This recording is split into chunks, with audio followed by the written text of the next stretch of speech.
Hello mga idol! Minsan sa ating buhay, kahit na may mga pangyayari na akala natin natuto na tayo. Kumbaga, lesson learned. Pero, hindi pala. Dahil kahit na minsan ay nabiktima na tayo ng mga akala natin totoong kaibigan. Pero ibinigay natin ang lahat na pagtitiwala,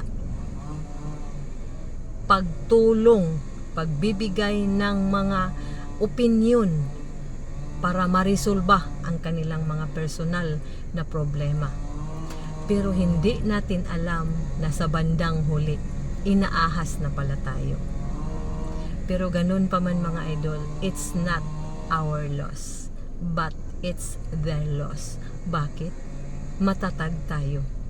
Wala tayong inaapakan na tao na kung sino yung lumalapit, humihingi ng mga tulong, mga financial man o mga opinion or spiritual man or mga motivational, ay andito tayo. Matatag tayo na alam natin, ginagawa lang natin kung ano ang tama. Pero minsan, dapat na din na matuto tayo na dapat ay kailangan nating siyasatin kung sino yung mga tao na dapat nating pagkatiwalaan. So yun lang mga idol, sana nakatulong. Paki-follow, like and share kung nagustuhan nyo ang mga videos ko. Maraming salamat at mag-ingat tayo.